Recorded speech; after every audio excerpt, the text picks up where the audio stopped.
പുറപ്പാട് അധ്യായം 13. ആദ്യജാതർ ദൈവത്തിന്. കർത്താവ് മോശയോട് കൽപ്പിച്ചു, ഇസ്രായേലിലെ ആദ്യജാതരെയെല്ലാം എനിക്കായി സമർപ്പിക്കുക. മനുഷ്യരുടെയും മൃഗങ്ങളുടെയും കടിഞ്ഞൂലുകൾ എനിക്കുള്ളതാണ്. പുളിപ്പില്ലാത്ത അപ്പത്തിന്റെ തിരുനാൾ.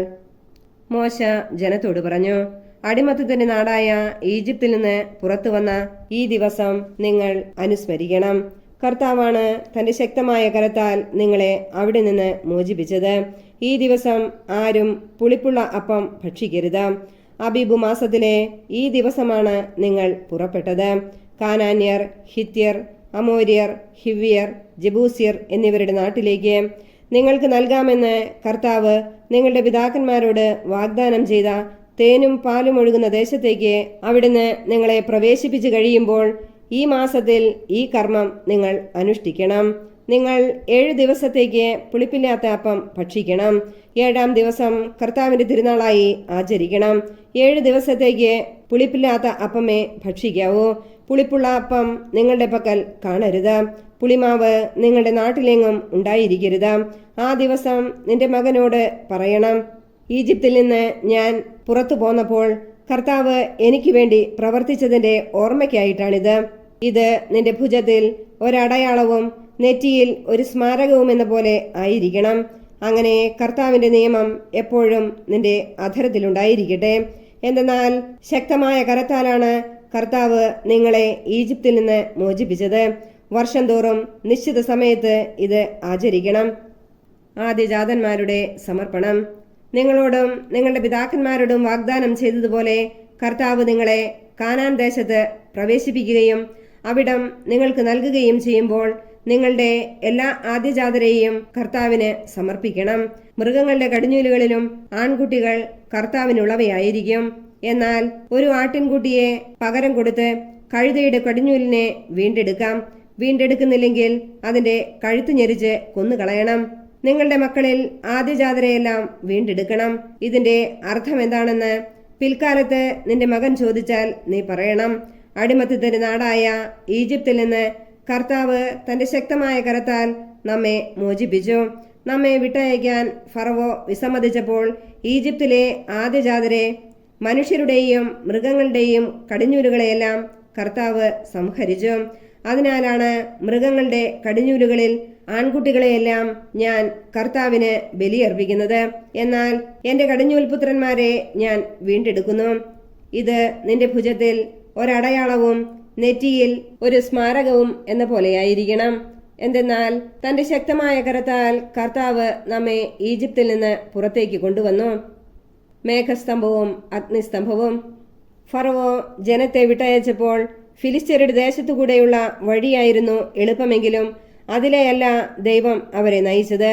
കാരണം യുദ്ധം ചെയ്യേണ്ടി വരുമോ എന്ന് ഭയപ്പെട്ട് മനസ്സുമാറി ജനം ഈജിപ്തിലേക്ക് മടങ്ങിയേക്കുമെന്ന് അവിടുന്ന് വിചാരിച്ചു. ദൈവം ജനത്തെ മരുഭൂമിയിലുള്ള വഴിയിലേക്ക് തിരിച്ചുവിട്ട് ചെങ്കടലിന് നേരെ നയിച്ചു. അവർ ഈജിപ്തിൽ നിന്ന് പുറത്തേക്ക് പോയത് ആയുധധാരികളായിട്ടാണ്.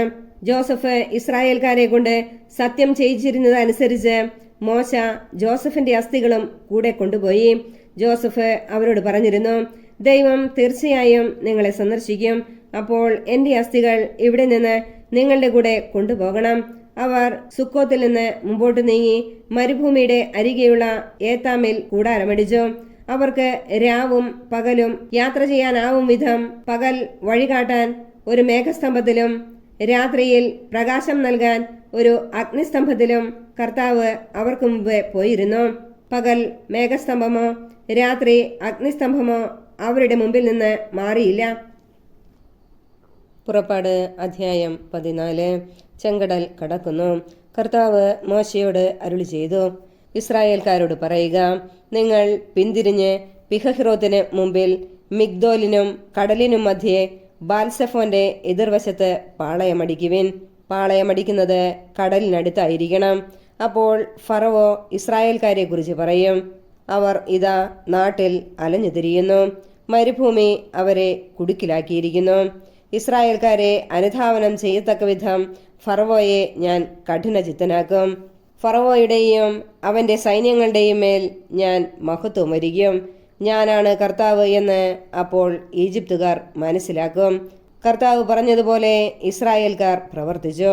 ഇസ്രായേൽക്കാർ പോയ വിവരം ഈജിപ്ത് രാജാവ് അറിഞ്ഞപ്പോൾ അവനും സേവകർക്കും അവരോടുണ്ടായിരുന്ന മനോഭാവം മാറി. അവർ പറഞ്ഞു, നാം എന്താണ് ഈ ചെയ്തത്? നമ്മുടെ അടിമകളായ ഇസ്രായേൽക്കാരെ വിട്ടയച്ചിരിക്കുന്നു. ഫറവോ തന്റെ രഥമൊരുക്കി സൈന്യങ്ങളെ സജ്ജമാക്കി. ഏറ്റവും മികച്ച 600 രഥങ്ങളും ഈജിപ്തിലെ മറ്റെല്ലാ രഥങ്ങളും അവയുടെ നായകന്മാരെയും അവൻ കൂടെ കൊണ്ടുപോയി. ഈജിപ്തിലെ രാജാവായ ഫറവോയെ കർത്താവ് കഠിനചിത്തനാക്കി.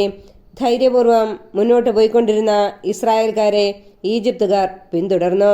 ഫറവോയുടെ തേരുകളും കുതിരകളും കുതിരപ്പടയാളികളും സൈന്യം മുഴുവനും കടൽ തീരത്ത് പിഹഹിറോത്തിന് അരികെ ബാൽസെഫോന്റെ എതിർവശത്ത് പാളയമടിച്ച ഇസ്രായേൽക്കാരുടെ സമീപം എത്തിച്ചേർന്നു.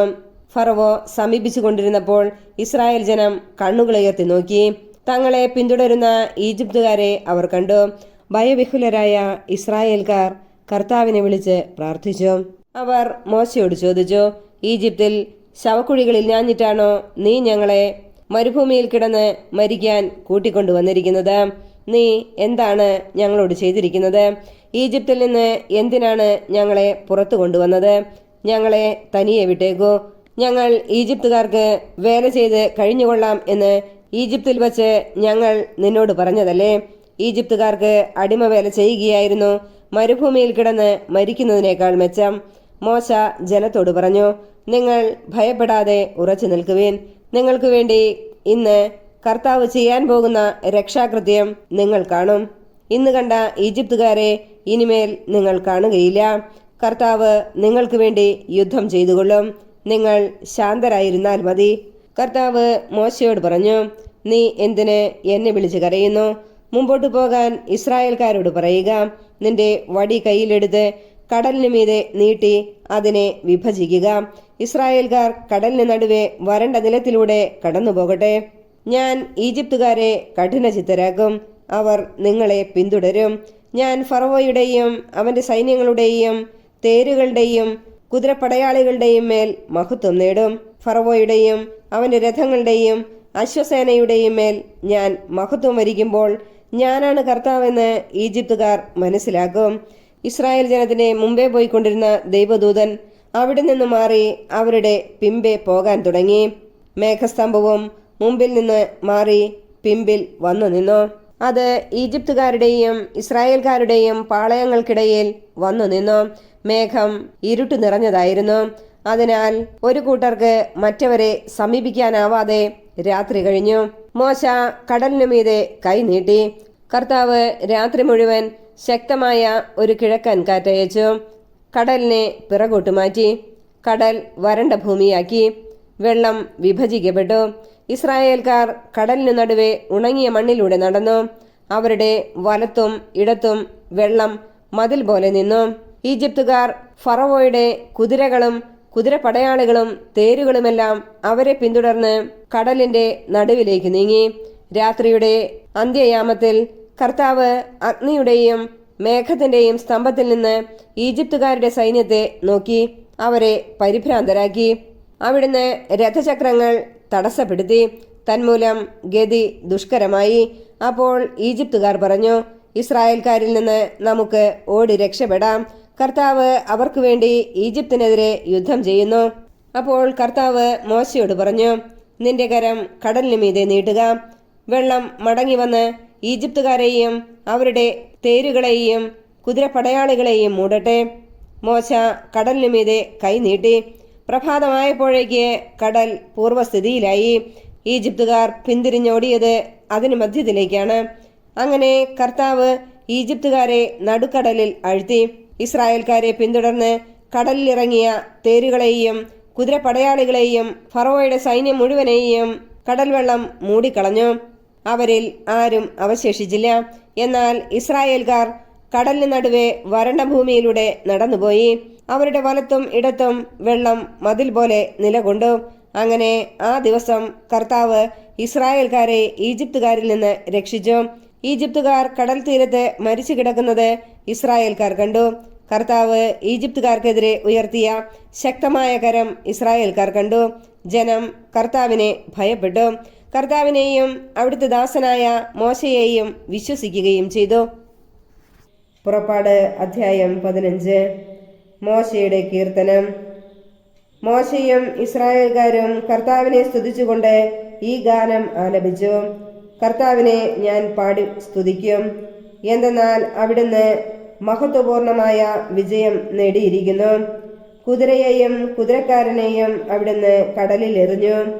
കർത്താവ് എൻ്റെ ശക്തിയും സംരക്ഷകനുമാകുന്നു.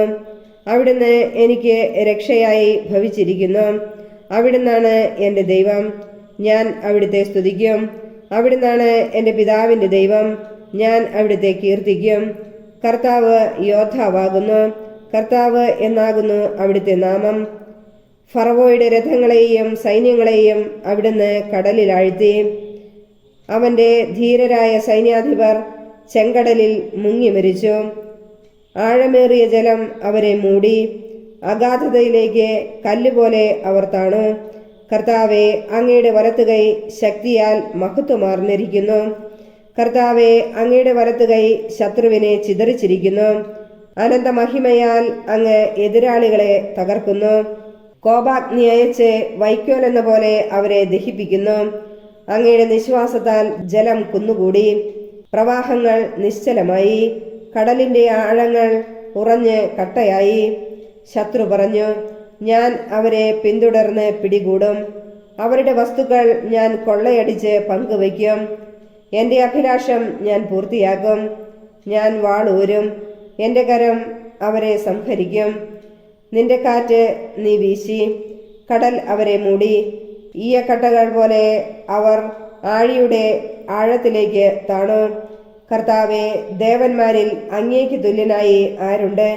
കർത്താവെ, വിശുദ്ധിയാൽ മഹത്വപൂർണനും ശക്തമായ പ്രവർത്തനങ്ങളിൽ ഭീതിതനും അത്ഭുതങ്ങൾ പ്രവർത്തിക്കുന്നവനുമായ അങ്ങേക്ക് തുല്യനായി ആരുണ്ട്? അങ്ങ് വലത്ത് കൈനീട്ടി, ഭൂമി അവരെ വിഴുങ്ങി. അങ്ങ് വീണ്ടെടുത്ത ജനത്തെ കാരുണ്യത്തോടെ അങ്ങ് നയിച്ചു.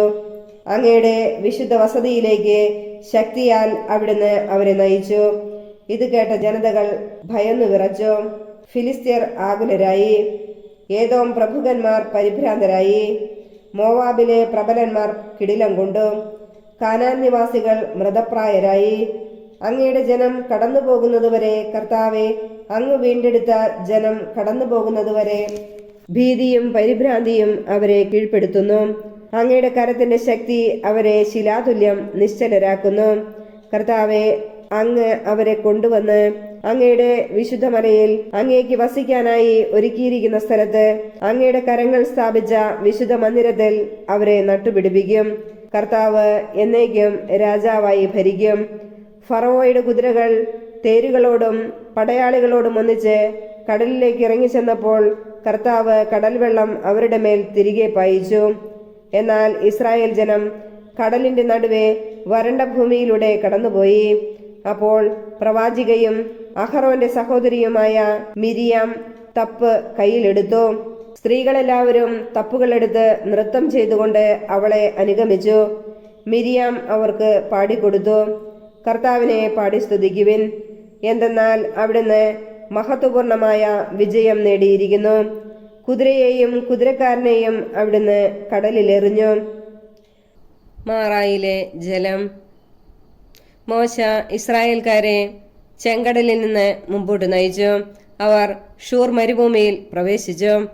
മരുഭൂമിയിലൂടെ 3 ദിവസം യാത്ര ചെയ്തിട്ടും ഒരിടത്തും വെള്ളം കണ്ടെത്തിയില്ല. അവർ മാറ എന്ന സ്ഥലത്ത് വന്നു ചേർന്നു. അവിടുത്തെ വെള്ളം അവർക്ക് കുടിക്കാൻ കഴിഞ്ഞില്ല. അത് കയ്പുള്ളതായിരുന്നു. അക്കാരണത്താൽ ആ സ്ഥലത്തിന് മാറ എന്ന് പേര് നൽകപ്പെട്ടു.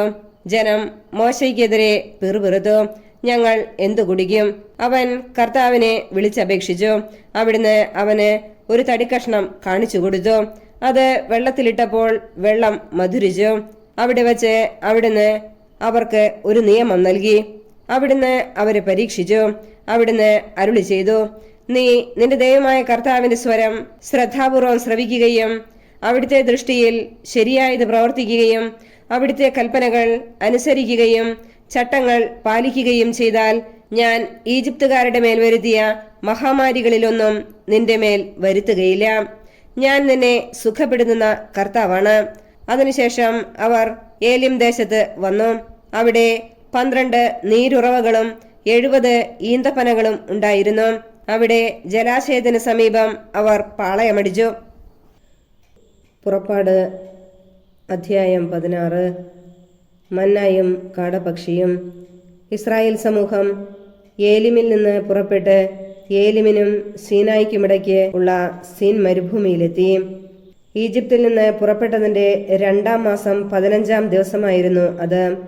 മരുഭൂമിയിൽ വച്ച് ഇസ്രായേൽ സമൂഹം ഒന്നടങ്കം മോശയ്ക്കും അഹ്റോനുമെതിരായി പിറുപിറുത്തു.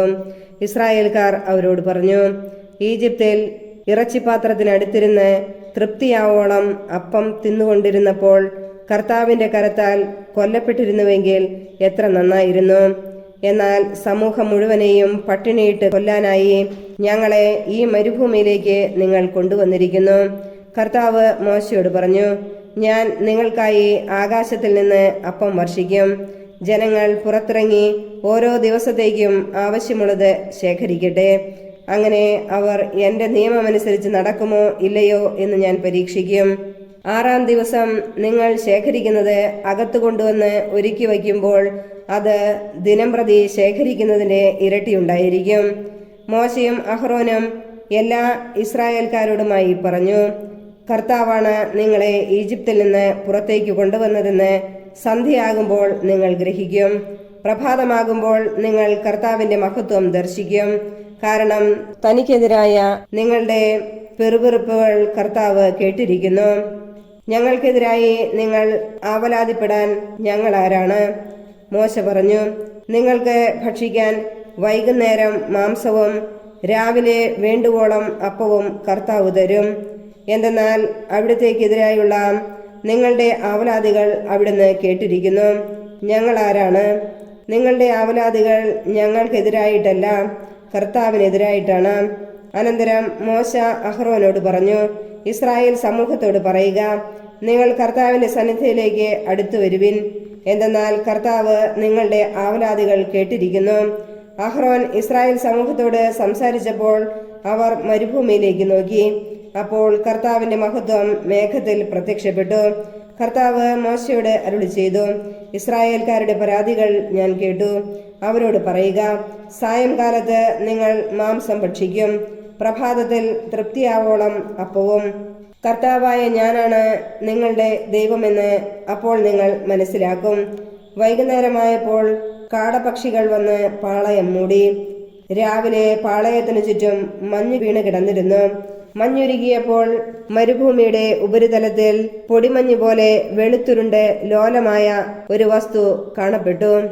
ഇസ്രായേൽക്കാർ ഇത് കണ്ടപ്പോൾ പരസ്പരം ചോദിച്ചു, ഇതെന്താണ്? അതെന്താണെന്ന് അവർ അറിഞ്ഞിരുന്നില്ല. അപ്പോൾ മോശ അവരോട് പറഞ്ഞു, കർത്താവ് നിങ്ങൾക്ക് ഭക്ഷണമായി തന്നിരിക്കുന്ന അപ്പമാണിത്. കർത്താവ് കൽപ്പിച്ചിരിക്കുന്നത് ഇപ്രകാരമാണ്, ഓരോരുത്തനും തന്റെ കൂടാരത്തിലുള്ള ആളുകളുടെ എണ്ണമനുസരിച്ച് ആളൊന്നിന് 1 ഓമർ വീതം ശേഖരിക്കട്ടെ. ഇസ്രായേൽക്കാർ അപ്രകാരം ചെയ്തു. ചിലർ കൂടുതലും ചിലർ കുറവും ശേഖരിച്ചു. പിന്നീട് ഓമർ കൊണ്ട് അളന്നു നോക്കിയപ്പോൾ കൂടുതൽ ശേഖരിച്ചവർക്ക് കൂടുതലോ കുറവ് ശേഖരിച്ചവർക്ക് കുറവോ ഉണ്ടായിരുന്നില്ല. ഓരോരുത്തനും ശേഖരിച്ചത് അവന് ഭക്ഷിക്കാൻ മാത്രമുണ്ടായിരുന്നു.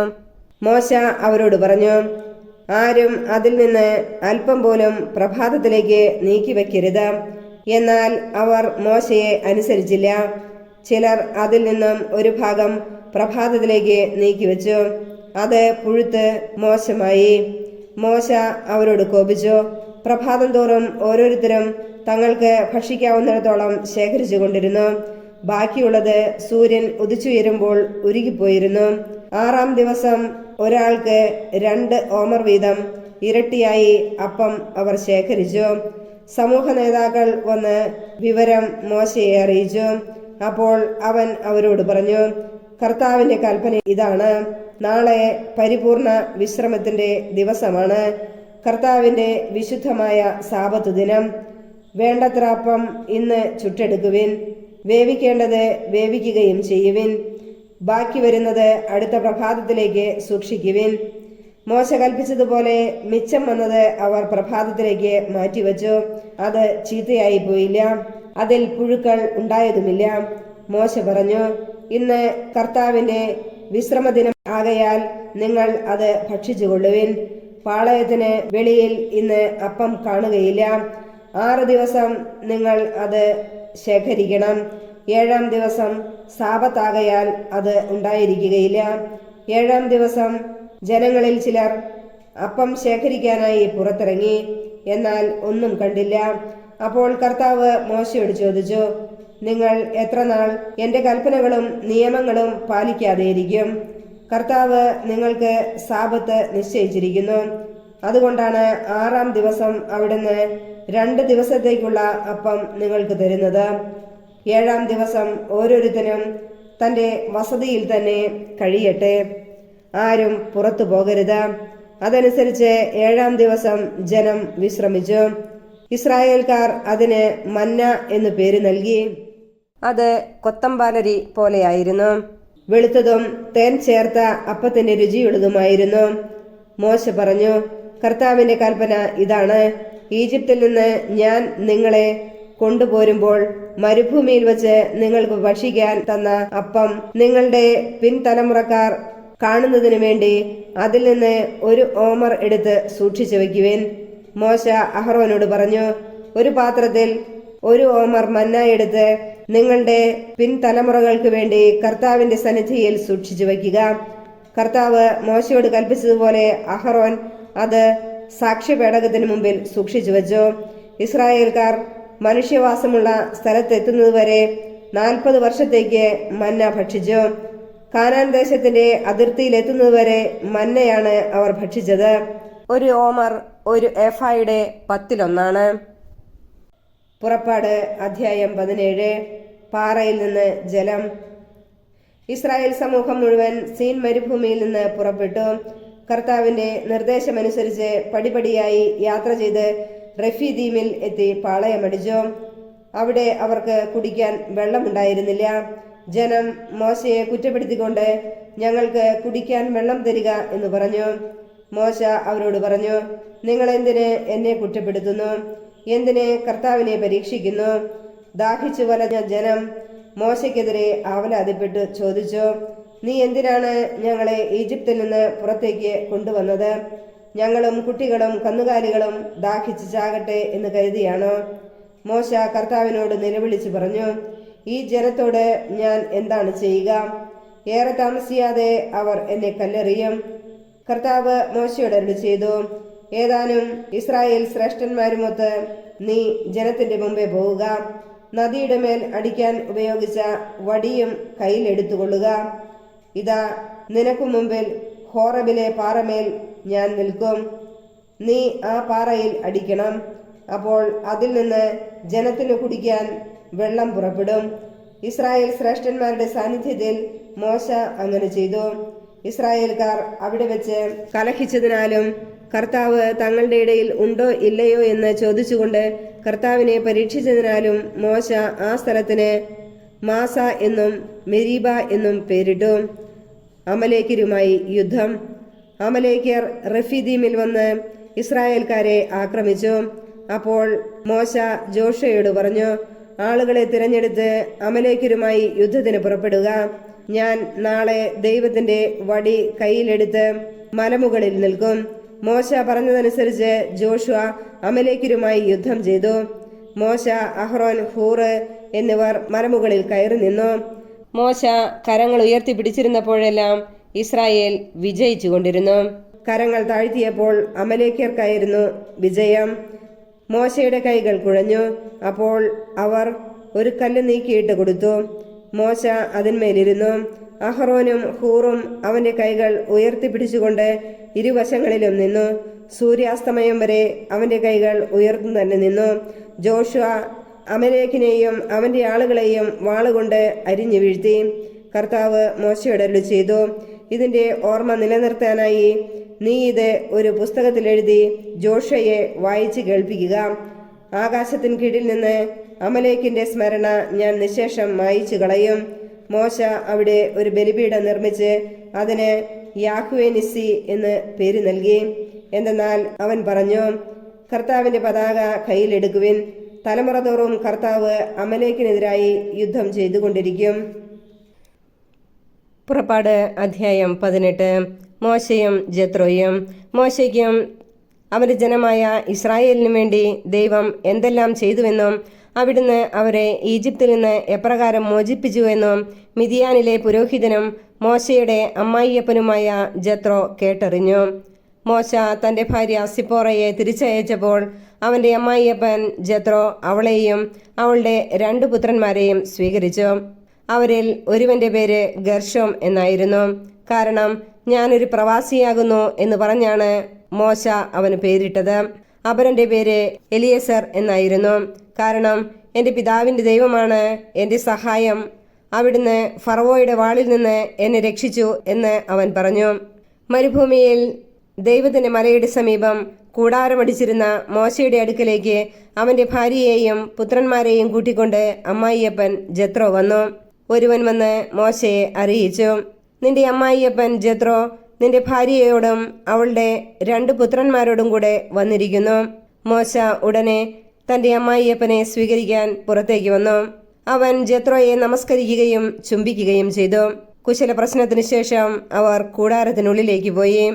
ഇസ്രായേൽക്കാർക്ക് വേണ്ടി ഫറവോയോടും ഈജിപ്തുകാരോടും കർത്താവ് ചെയ്ത കാര്യങ്ങളും വഴിയിൽ വച്ച് തങ്ങൾക്ക് നേരിട്ട പ്രയാസങ്ങളും കർത്താവ് നൽകിയ സംരക്ഷണവുമെല്ലാം മോശ അമ്മായിയപ്പനോട് വിവരിച്ചു പറഞ്ഞു. കർത്താവ് ഈജിപ്തുകാരിൽ നിന്ന് ഇസ്രായേലിനെ മോചിപ്പിച്ച് അവർക്ക് ചെയ്ത നിരവധി നന്മകളെക്കുറിച്ച് ജെത്രോ ആഹ്ലാദിച്ചു.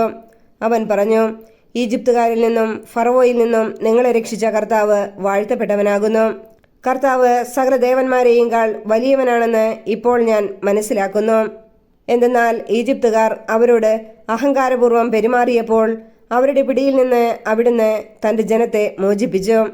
മോശയുടെ അമ്മായിയപ്പനായ ജെത്രോ ദൈവത്തിന് ദഹനബലിയും മറ്റു ബലികളും സമർപ്പിച്ചു. ജെത്രോയോടൊന്നിച്ച് ദൈവസന്നിധിയിൽ ഭക്ഷണം കഴിക്കുന്നതിനായി അഹറോനും ഇസ്രായേലിലെ ശ്രേഷ്ഠന്മാരും വന്നു. ന്യായാധിപന്മാർ. പിറ്റേ ദിവസം മോശ ജനത്തിന്റെ തർക്കങ്ങൾ തീർക്കാൻ ഉപവിഷ്ടനായി. പ്രഭാതം മുതൽ പ്രദോഷം വരെ ജനങ്ങൾ മോശയുടെ ചുറ്റും കൂടി നിന്നു. മോശ തന്റെ ജനത്തിനു വേണ്ടി ചെയ്യുന്നതെല്ലാം കണ്ടപ്പോൾ അമ്മായിയപ്പനായ ജെത്രോ അവനോട് ചോദിച്ചു, നീ ജനത്തിനു വേണ്ടി ചെയ്യുന്നതെന്താണ്? രാവിലെ മുതൽ വൈകുന്നേരം വരെ ജനമെല്ലാം നിന്റെ ചുറ്റും കൂടി നിൽക്കാൻ ഇടയാകത്തക്ക വിധം നീ ഇവിടെ ഒറ്റയ്ക്കിരിക്കുന്നത് എന്തുകൊണ്ട്? മോശ പറഞ്ഞു, ദൈവഹിതം അറിയാനായി ജനം എന്നെ സമീപിക്കുന്നു. എന്തെങ്കിലും തർക്കമുണ്ടാകുമ്പോൾ അവർ എൻ്റെ അടുക്കൽ വരുന്നു. ഞാൻ അവരുടെ കലഹങ്ങൾ തീർക്കുന്നു. ദൈവത്തിന്റെ ചട്ടങ്ങളും നിയമങ്ങളും അവരെ പഠിപ്പിക്കുകയും ചെയ്യുന്നു. അപ്പോൾ അവൻ പറഞ്ഞു, നീ ചെയ്യുന്നത് ശരിയല്ല. നീയും നിന്റെ കൂടെയുള്ള ജനങ്ങളും ക്ഷീണിച്ച് വിവശരാകും. ഇത് ഭാരമേറിയ ജോലിയാണ്. തനിയെ ഇത് ചെയ്യാൻ നിനക്ക് സാധിക്കുകയില്ല. ഞാൻ പറയുന്നത് കേൾക്കുക. ഞാൻ നിനക്കൊരു ഉപദേശം നൽകാം.